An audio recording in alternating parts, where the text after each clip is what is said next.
기도하겠습니다.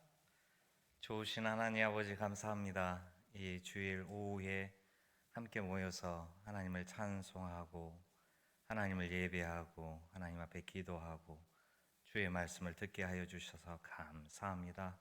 고맙습니다. 하나님, 이 한 주간을 승리할 수 있도록 힘을 더하여 주옵시고 성령을 부어 주옵소서. 감사드리며 예수님의 이름으로 기도하옵나이다. 아멘.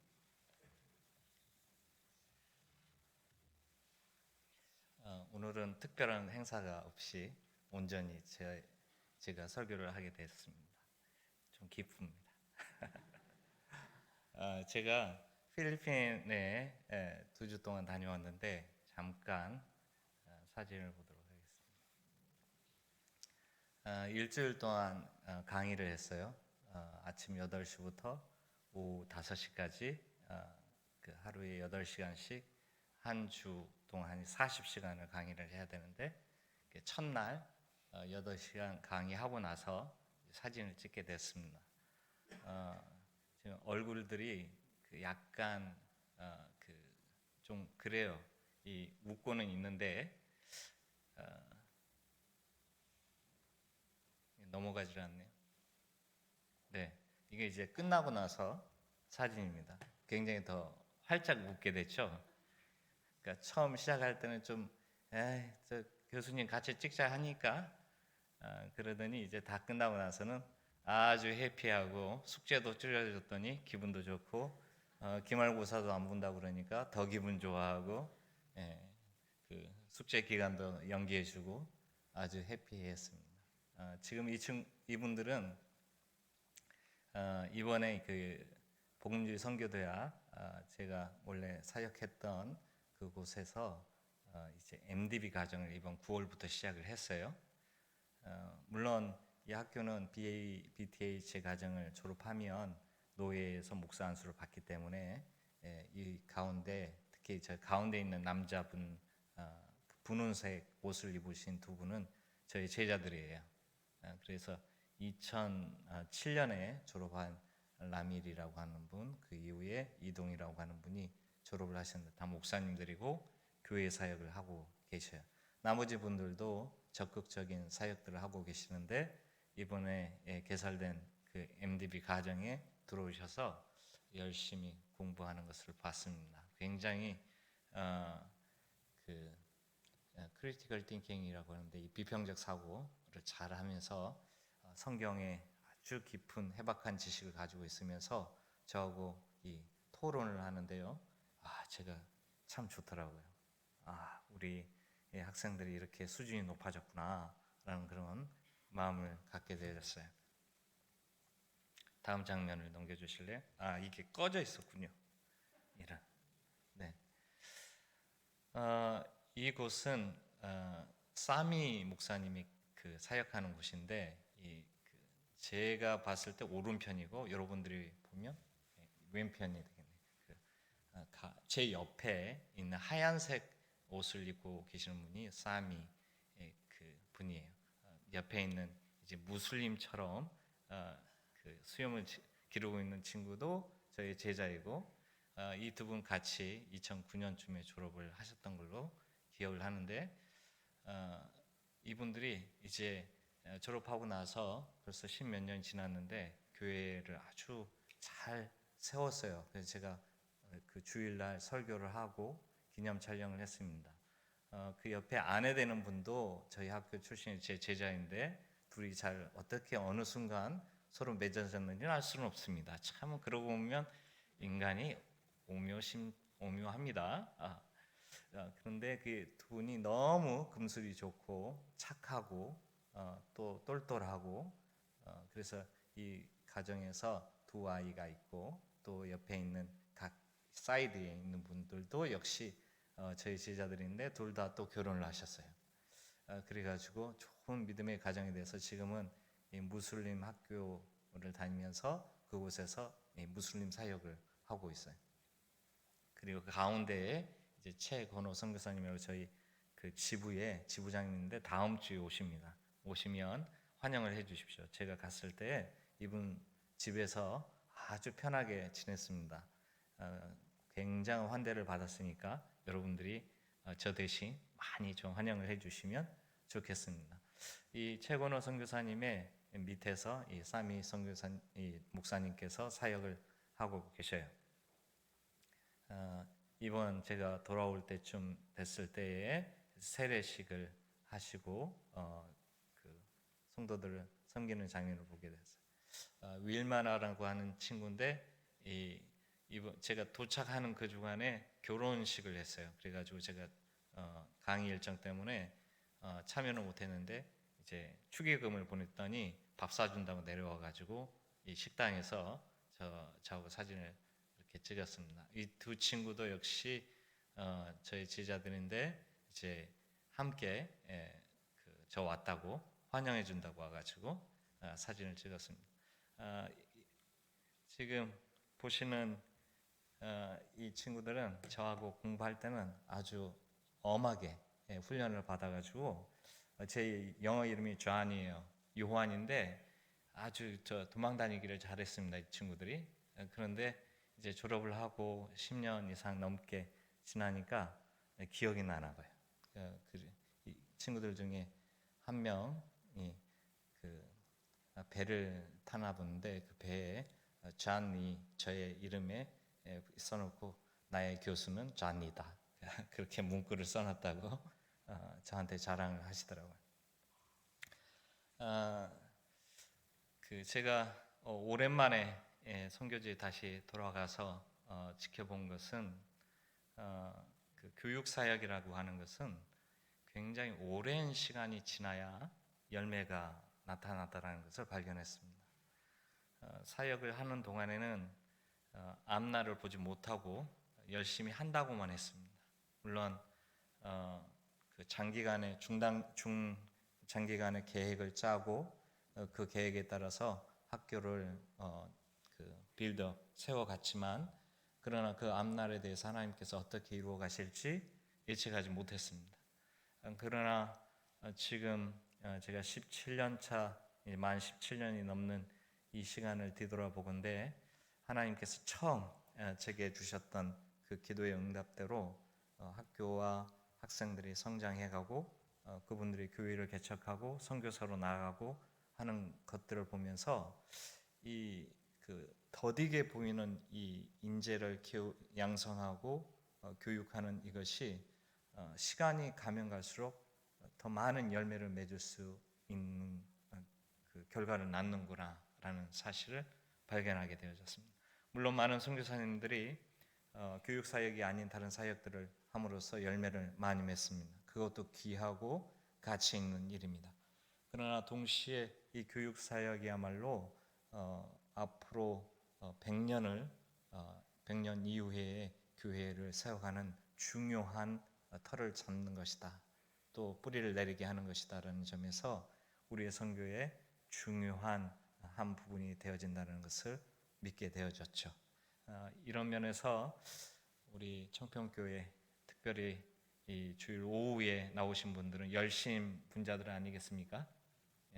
교회에서 기도로 또 헌신으로 열정으로 중심에 서 계실 텐데 여러분들이 이 믿음으로 저와 함께 기도해 주시면 좋겠습니다. 동시에 선교는 저 혼자 할 수 없죠. 제가 그곳에 가서 저희 제자들이 잘 되는 것을 보고 저희 동료 선교사님들에게 감사하다고 얘기했습니다. 저야 고작 4년 교육했죠. 그러나 그 친구들이 사역지로 나가서 10년 이상 동안 목회 현장에서 훈련을 받고 교회를 사역하고 이제 그 번듯한 담임 목사님들이 되어지고 사역자들이 될 수 있게 된 것은 저희 동역자들 때문이죠. 동료 선교사님들이 그 일에 헌신하지 않았다면 제가 함께 했던 그 일에 결코 열매가 없었을 것이라는 것을 저는 알고 있습니다. 그래서 이번에 가서 들은 우리의 선교사님들의 열매를 보면서 제가 몇 번을 감사합니다, 선교사님. 저의 열매는 선교사님들의 수고 때문에 완성이 돼가고 있습니다. 라고 이야기했습니다. 그러므로 여러분들이 저를 위해서 기도해 줄 때 저희 동료 선교사님들을 위해서도 같이 기도를 해 주셔야 됩니다. 그래야 열매가 자라서 씨가 자라서 나무가 열매를 맺는 이런 결과가 있을 줄 믿습니다. 네, 감사합니다. 말씀을 생각해 보도록 하겠습니다. 예레미야서 1장 5절 말씀 보면 내가 너를 모태에 짓기 전에 너를 알았고 내가 배에서 나오기 전에 너를 성별하였고 너를 여러 나라의 선지자로 세웠노라 라는 말씀이 있어요. 하나님께서 어떤 사람을 선택하시고 그 사람을 통해서 일을 하시죠. 이때 사용되어지는 다양한 표현들이 소명이나 사명이나 이런 표현들이, 예레미야 역시도 모태에서 그를 지었다라는 이 말을 함으로써 그를 부르셨다라는 말이나 그에게 사명을 주셨다, 선지자의 일을 감당케 하기 위해서다, 이런 이 소명과 사명이라고 하는 것을 보여주죠. 한 개인을 떠나서요, 집단체 전체를 부르시는 경우도 있어요. 이사야서 43장 21절에 이 백성은 내가 나를 위하여 지었나니 나를 찬송하게 하려 함이니라 라고 말씀하므로 이스라엘 백성 전체를 부르시고 만드신 이유가 뭡니까? 찬송하게 하기 위함이다 라고 말씀을 하는 거죠. 에베소서 1장 4절 6절 그의 은혜의 영광을 찬송하게 하려는 것이다 라고 얘기하죠. 거기에 이 프리데스티네이션이라고 하는 미리 지정하여 예정하시는 이 일을 왜 하십니까? 교회 공동체 전체를 가리키고 있죠. 이들로 하여금 하나님의 은혜를 쫓아서 영광을 찬송하기 위함이다 라고 얘기를 해주고 있단 말이에요. 이런 말씀들을 쭉 살펴보면 개인이나 집단체나 하나님께서 특별한 뜻을 가지고 부르시고 그들에게 사명을 주시는 것이 분명히 보여요. 이런 면에서 저는 오늘 오후에 여러분과 함께 우리의 교회가 어떤 소명과 사명을 갖고 있는가라는 질문을 해보고 싶습니다. 우리는 무엇을 해야 되는가? 우리는 어떤 존재인가? 이 질문을 생각하면서 하나님의 은혜를 상고해보고자 하는 것이죠. 첫 번째 제목에서 보는 것처럼 교회는 선교하는 교회이다라는 것이죠. 빌립보 교회 그 자체가 선교하는 교회였습니다. 우리가 읽은 본문 1장 5절 말씀을 보면 너희가 첫날부터 이제까지 복음을 위한 일에 참여하고 있기 때문이라 라고 얘기하고 있습니다. 여기에 너희가 첫날부터 이제까지 복음을 위한 일에 참여하고 있기 때문이다 라고 얘기하고 있는데, 복음을 위한 일이라고 하는 것이 무엇입니까? 그것을 이해하기 위해서는 4장 15절 말씀을 가보면 빌립보 사람들아 너희도 알거니와 복음의 시초에 내가 마게도냐를 떠날 때 주고받는 내 일에 참여한 교회가 너희 외에 아무도 없었느니라 라고 얘기하고 있어요. 이 1장 5절과 4장 15절에서 반복되어지는 표현은 복음의 시초라는 표현이나 첫날이라고 하는 표현이죠. 그리고 참여하다는 참회라고 하는 표현이에요. 이 두 가지 표현을 보건대 4장에서 나온 이야기나 1장에서 나온 이야기가 같은 맥락에서 이루어진 것이다 라고 추정이 가능하죠. 그래서 4장 15절 이하를 읽어보니 복음을 위한 일이란 무엇일까라고 하는 것에 대한 답을 우리에게 주고 있어요. 16절 데살로니가에 있을 때에도 너희가 한 번뿐 아니라 두 번이나 나의 쓸 것을 보내었도다. 내가 선물을 구함이 아니요 오직 너희에게 유익하도록 풍성한 열매를 구함이라. 내게는 모든 것이 있고 또 풍부한지라 에바브로디도 편에 너희가 준 것을 받음으로 내가 풍족하니 이는 받으실 만한 향기로운 제물이요 하나님을 기쁘시게 한 것이라. 아멘. 이 4장 15절부터 18절까지의 말씀을 보면 빌립보 교회 성도들은 교회가 시작된 시점부터 바울이 선교하는 이 일을 위해서 선교 헌금을 드렸다라고 얘기를 해주고 있는 거예요. 그래서 바울 사도는 1장 5절에서 첫날부터 이제까지 복음을 위한 일에 참여했다라고 얘기하는데, 헌금을 드려서 마음을 모두어 그와 함께한 그 자체가 바울 사도의 선교에 동참하는 일이었다라고 알려주고 있는 것이죠. 빌립보서 2장 17절부터 18절에 만일 너희 믿음의 재물과 섬김 위에 내가 나를 전제로 드릴지라도 나는 기뻐하고 너희 무리와 함께 기뻐하리니 이와 같이 너희도 기뻐하고 나와 함께 기뻐하라 라고 말씀하고 있어요. 이 말씀 뭡니까? 바울 사도는 지금 이 서신을 쓸 때 굉장히 감사하고 고마움으로 그 글을 쓰고 있어요. 그래서 빌립보 성도들에게 너무너무 고마운데 그 이유가 뭐냐면 처음부터 지금까지 변하지 아니하고 선교 헌금을 끝까지 함으로써 내가 복음을 증거하는 일에 동력을 또 동기를 부어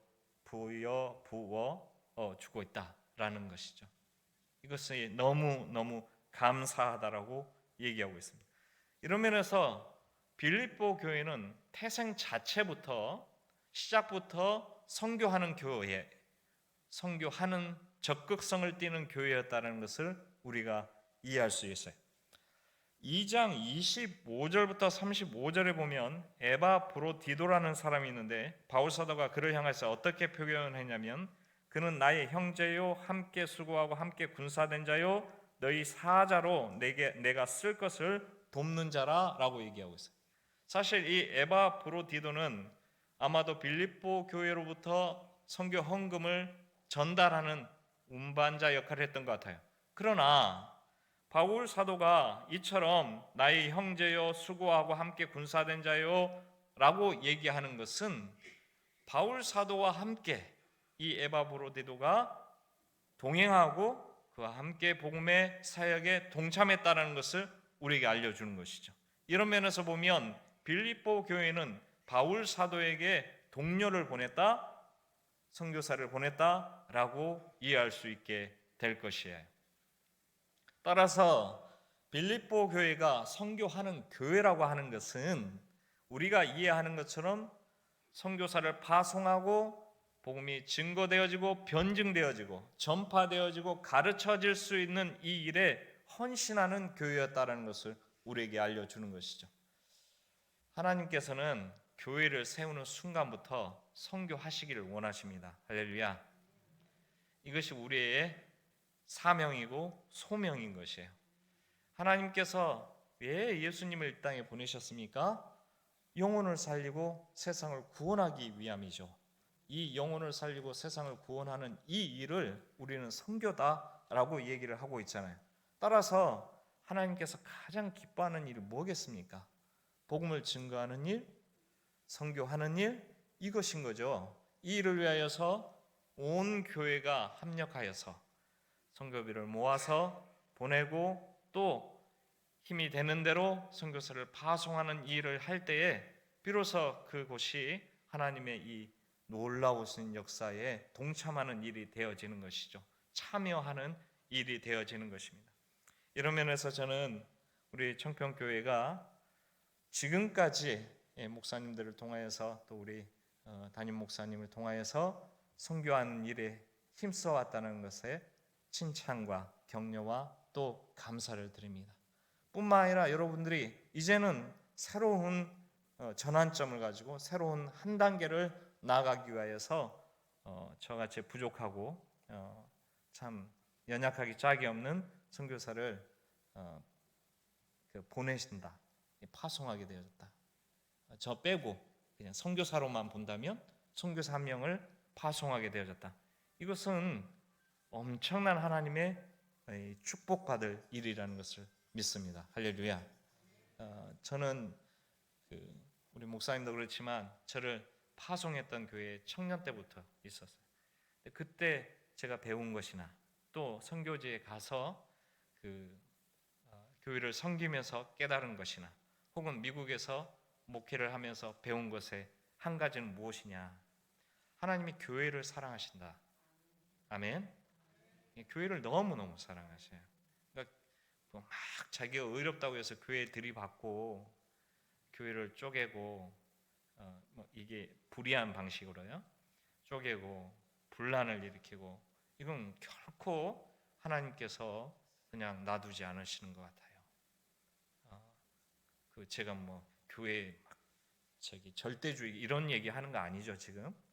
하나님께서 기뻐하시는 측면에서 교회를 굉장히 중요시 여기는데 그 이유가 사도행전 20장에서 얘기하듯이 교회는 그리스도의 핏값 주시고 사신 곳이잖아요. 그렇기 때문에 이 교회를 통하여서 하나님 영광 받으시는데 교회의 제1 사명이 뭐라고요? 선교하는 거라고요. 선교하는 거. 그래서 교회는 선교하지 않으면 하나 중요한 안고 빠진 찐빵과 같이 그런 역할을 할 수밖에 없어요. 따라서 교회가 힘써서 선교하는 일에 헌신할 수 있기를 주님의 이름으로 부탁드리고 축원합니다. 두 번째 우리가 생각해 보는 것은 빌립보 교회는 선교적 교회다라는 말이죠. 이 선교적이라는 표현은 미셔너리라고 하는 영어 단어를 썼어요. 사실은 미셔너리라는 표현이나 미셔너리라는 이 영어 표현, 저녁 오후에 이렇게 졸리는 얘기를 합니까? 두 가지 표현이 있는데 선교사 하면 미셔너리라는 표현을 써요. 그래서 원래는 이걸 형용사로도 써서 선교적이라고도 번역이 가능한데 이렇게 하니 용어 자체가 헷갈려서 이 미국 영국권에서는 영어권에서는 미셔너리라는 표현을 써요.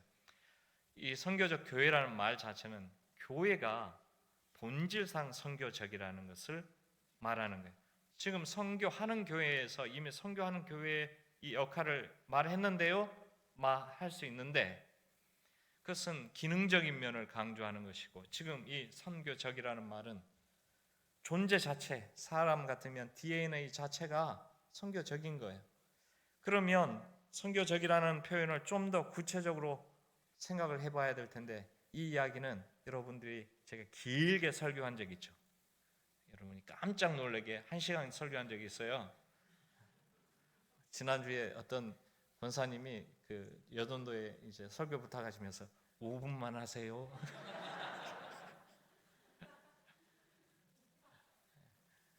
그때 제 PhD 논문 책으로 출판된 거기 내용을 1시간 안에 잘 요약해놨으니까 참조해 주시길 바랍니다.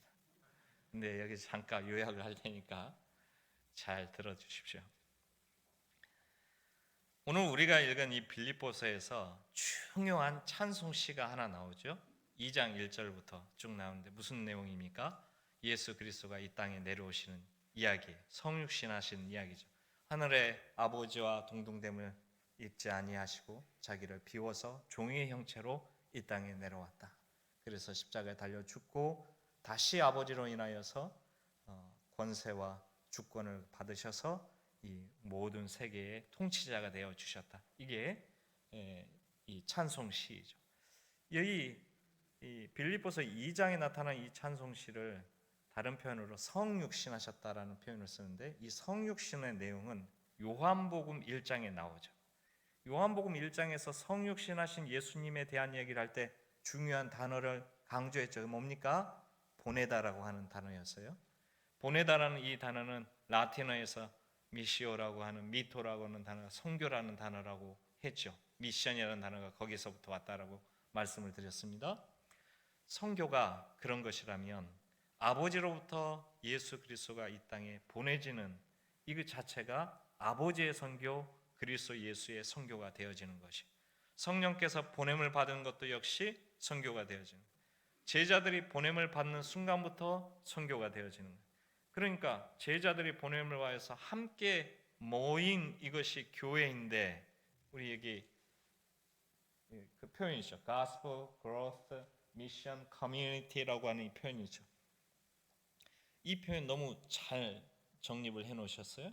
이 커뮤니티라고 하는 공동체라고 하는 것은 제자 공동체를 얘기하고 제자들이 하나로 모여서 복음을 믿고 예수 그리스도 안에서 성장해가는 이 공동체를 가리킬 텐데 이 공동체가 이제 보냄을 받은 그 자체로 하나님의 선교 안에 있게 되어집니다.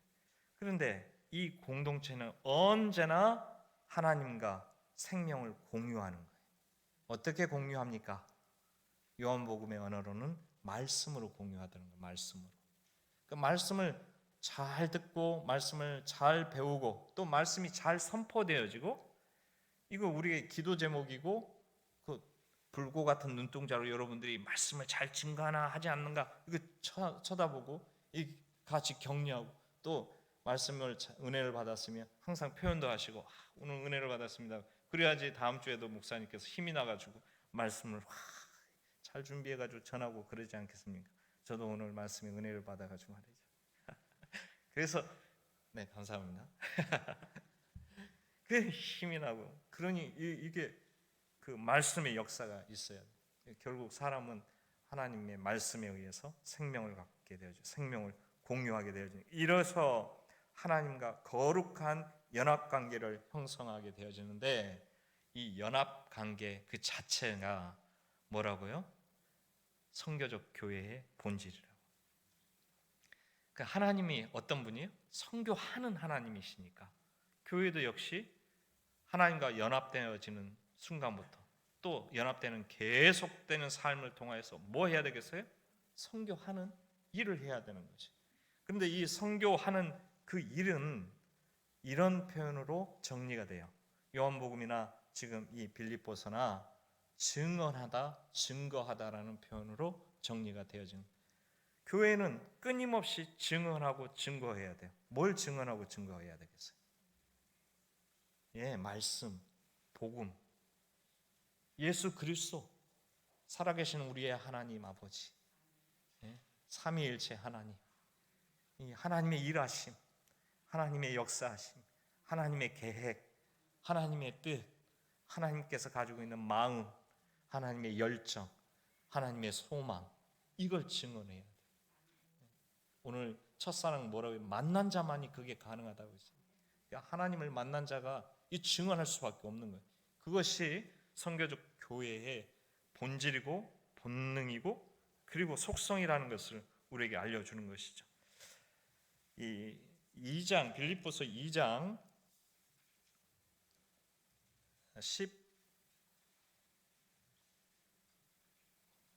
죄송합니다. 제가 눈이 가물가물해 15절 여러분이 그 성경이 있으시면 한번 찾아보세요. 2장 15절 제가 읽어드릴게요. 이는 너희가 흠이 없고 순전하여 어그러지고 거스르는 세대 가운데서 하나님의 흠 없는 자녀로 세상에서 그들 가운데 뭘로요? 빛들로 나타내며 또 뭐로요? 생명의 말씀을 밝혀 땅의 다름질이 이렇게 표현하고 있어요. 그러니까 이 세상은 어그러지고 거스르는 세대라는 거예요. 하나님의 말씀으로부터 떠나서 자기 마음대로 자기 법대로 자기의 욕구대로 자기의 정욕대로 그렇게 살아가는 것이다라고 얘기하고 있어요. 그런데 하나님의 말씀을 받는 순간 이 세상을 거스려서 살아내야만 한다라고 얘기하고 있고 그 자체가 증언인데 이 증언이 곧 하나님을 증언하는 것이다라고 말하는 거예요. 정직을 행하는 것이 그 뭐 대단한 일이라고 정직을 행하냐고 비아냥거리기도 할 수 있어요. 다들 속이기도 하고 그러는데 너만 무슨 정직하다고. 그러나 우리는 정직하게 사는 것. 그게 누가 알아주든 뭐든 상관없어요. 일단 하나님이 그걸 영광 받으실 것이고 그 자체로 보이지 않는 세상에 증언하는 거예요. 사단에게 증거하는 것이고 이 세상에게 증거하는 거예요. 계속 강조하는 것처럼 나 하나만 하면 그냥 좋은 일이 되겠지만 좋은 사람이겠지만 우리 청평교회 성도라면 저 교회 사람들은 다 정직해 라는 소문이 한번 나봐요. 그 중에 한 사람이 거짓말을 쳤어. 아니 청평교회에도 거짓말하는 사람이 있다나? 이런 것이 보편화된다면 그 자체로 얼마나 대단한 증언의 능력이 되겠어요. 청평교회 성도들은 사랑이 넘치더라 소문이 나봐요. 아이고 청평교회 사람들도 미워하는 사람이 있대? 그런 말을 들어봐요.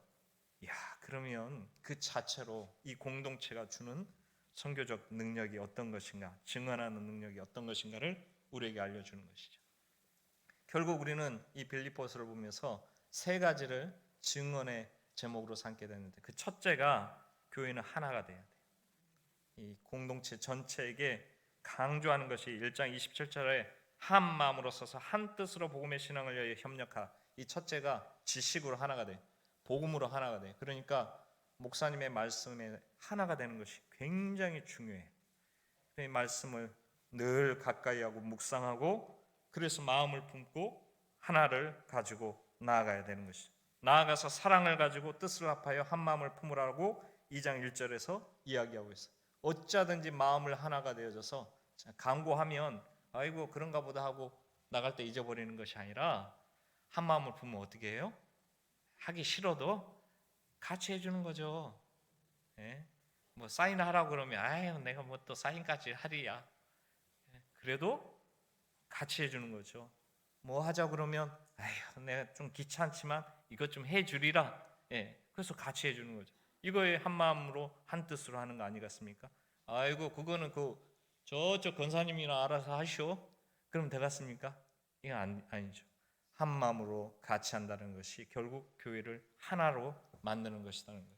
빌립보 교회 안에서도 문제가 있었어요. 거기 이 3장 4장에 보면 유오디아와 순두개를 권하여 한 마음 좀 품으라라고 얘기를 하고 있어요. 그러니까 이 두 분이 얼마나 열심히 많았는지 또 부딪히기도 하는 거예요. 뭐 당연한 일이기도 하지만 그러나 실력은 뭐냐면 신자의 실력은 뭐냐면요. 제 생각에 부딪힐 때 그걸 슬기롭게 풀어가는 것 같아요. 그러니까 우리 모두가 실력을 좀 키워야 되는데 이 복음 안에서 실력을 계속 키워야 되는데 문제가 생기면 회피하고 뭐 그냥 끝까지 싸우고 이런 게 아니라 하나가 되겠다는 이 가치를 위해서 지혜롭게 어떻게 하면 풀어갈까? 이게 실력이고 능력인 것 같아요. 이 좋은 교회는 이런 능력이 있는 교회다라는 생각을 해봐요. 두 번째 증언하는 제목은 뭐냐면요. 기쁨과 감사가 넘치는 교회. 4장 4절부터 7절 주 안에서 항상 기뻐하라 내가 다시 말하노니 기뻐하라 너희 관용을 모든 사람에게 알게 하라 라고 쭉 얘기를 하면서 바울 사도는 이 빌립보 안에서 기쁘다라고 하는 단어를 계속 반복하고 이래도 감사 저래도 감사 기쁘다 기쁘다 얘기하면서 항상 기뻐하라고 얘기해요. 근데 말같이 항상 기뻐할 수가 있습니까 우리가? 이건 현실적으로 거의 불가능한 일이란 말이에요. 그럼에도 불구하고 기쁨을 찾아서 기뻐하는 것. 제가 선교지에 떠나면서는 잘 몰랐는데 이번에 선교지에 가서 그 선교사님들과 식사하고 우리의 이 사역자들과 식사하는데 어떤 모습이 보이냐면 웃는 모습이 보이더라고요. 그래서 제가 속으로 회개를 했습니다. 왜 내가 저렇게 웃는 선교사님들의 얼굴을 환하게 만들었을까? 나는 주를 위해서 열심히 한다고 막 했는데 혹시 저분들에게 상처를 준 것이 아닐까? 뭐 그런 생각이 들더라고요. 뭔 얘기입니까? 기쁨을 만들 수 있도록 도와주고 격려하고 우리가 부부 생활에서 실력은 뭡니까? 바꾸는 것이 아니고 하나님께서 주신 그 사람의 좋은 모습을 살려주는 것이다 라고 그 고든 맥도날드라는 분이 그렇게 이야기를 해줘. 자기 딸한테 경고를 했어요. 바꾸려 하지 말고 그 남편을 좋은 그 원래의 능력, 원래의 탤런트가 살아나도록 해주는 것이 그게 너의 사명이다. 그런 얘기를 하더라고요. 그러니까 우리가 서로 기뻐할 수 있도록 가능하면 좋은 말로 칭찬해주고 격려해주고 잘했다 해주고 그래야 될 것입니다. 그런 것들이 서로 이루어질 때야 비로소 공동체가 기쁨과 감사가 있을 텐데 여기서 제가 48분이지만 조금 여기에 이제 제가 그 강의를 오래 하다 보니까 이 말이 길어져요. 한 가지만 여러분과 쉐어를 할게요. 제가 그 함께하는 교수님의 이제 사모님의 어머님이 치매에 걸리셨어요. 이 치매에 걸리셔가지고 소천을 하시기 전까지 다 잊어버리시잖아요. 근데 이 분은 한 단어를 기억하셔요. 그게 뭐냐면 고맙습니다 라는 단어. 이분은 다른 말은 할 줄 모르고 고맙습니다만 하는 거예요. 그래서 병원에 입원하셨는데 하도 고맙습니다 하니까 병원이 바뀌더래요. 그 간호사들도 얼마나 힘들고 지치겠어요. 저기 치매에 걸리신 분들을 케어해야지, 또 다른 분들도 케어, 얼마나 지치겠어요. 그런데 고맙습니다라는 그 따뜻한 말을 듣고 이 간호사들의 태도가 바뀌고 의사들의 태도가 바뀌고 주변에 있는 사람들이 바뀌기 시작합니다. 또 집으로 모시고 왔대요. 이제 몸이 더 안 좋으셔서. 그러니까 딸들에게도 고맙습니다, 고맙습니다. 그러면서 이 사모님이 원래 어머니가 그런 분인 줄 몰랐대요. 참 삶을 어렵게 살았기 때문에 우리 어머니는 억세고 강하신 분인 줄 알았는데 참 내면이 지난주에도 제가 울컥해가지고 빨리 끝냈는데 고맙습니다. 이 얼마나 좋은. 그래서 교회가 진짜 기뻐하고 감사할 수 있는 것은 말을 해도 고맙습니다, 감사합니다. 물론 이제 너무 잘 알고 있는 이야기잖아요. 근데 누가 할 것이냐가 문제지. 하는 사람이 실력을 가지고 있는 줄 믿습니다. 할렐루야. 할 수 있는 교회가 되기를 주님의 이름으로 축원합니다. 실력 있는 교회가 되시길 바랍니다. 선교적 교회가 되시길 바랍니다. 증언하는 공동체가 될 수 있기를 주님의 이름으로 축원합니다. 세 번째, 마지막, 모든 일을 예수님 안에서 행하는 일. 이걸 4장 8절부터 9절에 이렇게 형제들은 무엇이든지, 이 무엇이든지라는 말을 반복한, 무엇이든지 참되며 무엇이든지 경건하며 무엇이든지 사랑받을 만하며 무엇이든지 칭찬받을 만하며 무슨 덕이 있든지 무슨 기름이 있든지 이것을 생각하며 예수 안에서 사는 게 이거라는 거예요. 그러니까 이 일을 할 수 있는 사람을 제가 곰곰이 생각해 보니까 두 종류의 사람, 두 가지를 갖고 있는 사람인 것 같아요. 그 첫째는 살든지 죽든지 내 몸에서 그리스도가 존귀하게 되게 하려는 삶을 사는 사람. 살든지 죽든지 내 몸에서 그리스도가 존귀하게 되게 하려 하는 삶. 이것을 가지고 살려고 하는 사람이 뭐라고요? 무엇이든지 참되며 무엇이든지 경건하며 무엇이든지 사랑받을 만하며 무엇이든지 칭찬받을 만하며 무슨 덕이 있든지 무슨 기름이 있든지 이것을 생각. 할렐루야. 예수에 미치시길 바랍니다. 예수님 때문에 살고 예수님 때문에 기뻐하고 예수님 때문에 즐겨하고 예수님 어찌하든지 말만 나와도 예수님, 이제부터 입으로 나오기만 하면 고맙습니다. 그래서 속에 있는 것을 자꾸 토해내셔가지고 말이죠. 그래서 찌르면 어이구 고맙습니다 이렇게 하도록. 저는 A씨 했는데 그거 말해 고맙습니다로 바꿔야 됩니다. 고맙습니다. 살든지 죽든지 그리스도가 나타나도록. 두 번째요, 자기 일이 아닌 예수 그리스도의 일을 먼저 구하는 분들이 될 수 있기를 주님의 이름으로 부탁드립니다. 그리스도 중심의 삶을 살 뿐만 아니라 언제든지 자기 일이 아닌 예수의. 제가 언젠가 새벽 2시인가 2시 반인가 잠이 안 와가지고 성경을 읽었어요. 그러다가 이 빌립보서 하필 이 말씀을 읽었어요. 어쩌다가 이 말씀을 읽게 되는지. 그래서 제가 바울 사도가 고백하는 이 2장 21절 말씀이죠. 그들이 다 자기 일을 구하고 그리스도 예수의 일을 구하지 아니하되, 그들이 다 자기 일을 구하고 그리스도 예수의 일을 구하지 아니하되, 이 말씀을 읽고 어쩌나라고 제가 고민을 했어요. 목사로 살아가도요 내 일을 구하는 거 아닐까 그런 생각이 들더라고요.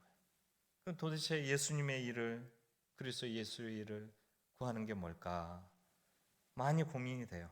지금도 마찬가지예요. 선교사로 파송을 받는다 하지만 제일 구할 수 있는 거 아니겠어요? 제가 원하는 일을 할 수 있는 거. 아까 목사님 말씀에 은혜 받는 것은 내 거 놔두고 하나님 뭐 할까요? 이렇게 질문하면 안 된다고 하셨는데 거의 대부분 저는 그쪽인 것 같아요. 1번인 것 같아요. 약간 못됐죠. 그래서 별로 좋은 선교사는 아니, 어쩝니까? 여러분이 기도 많이 해주셔야 되겠는데.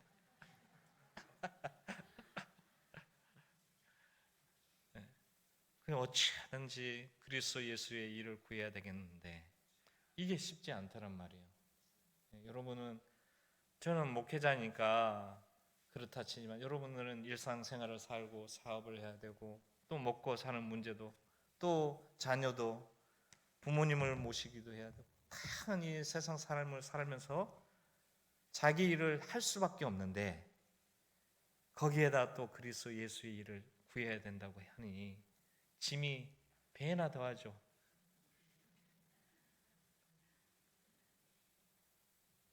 예. 제 일을 맡기면 하지 마세요라고 말씀드리고 싶지만, 사랑하는 우리 예수 그리스도, 그분이 우리에게 맡기신 일이니 그분 일을 좀 해달라고 부탁하는 것이니 저도 부탁하는 수밖에 없습니다. 여러분이 힘들고 지치지만 그 지친 가운데서도 그리스도 예수 일이 뭘까? 그 분리해가지고 또 딴 거 하라, 그거 아니에요. 여러분들이 하고 있는 일이 어쩌면 그리스도 예수께서 여러분에게 요구하는 일일 수 있어요. 장사를 할 때도 정직함으로, 참되게 함으로, 기쁨으로, 감사함으로 하는 것. 네, 그것이 그리스도 예수께서 하신 일이에요. 그걸 하다 보면 하나님께서 역사하시고, 하나님이 역사하시면 뭐예요? 하나님은 본래부터 선교하시는 분이니 선교하는 일을 하는 것이고, 선교하는 일을 하니 우리는 그냥 우리도 모르는 사이에 선교적 삶을 살아가는 것이고, 이런 공동체가 되어질 때에 하나님께서 놀라운 복을 더하실 줄 믿습니다. 기도하겠습니다. 자비하신 하나님 아버지, 감사합니다. 사랑하는 우리 청평교회가 선교하는 교회가 되게 하여 주시옵소서.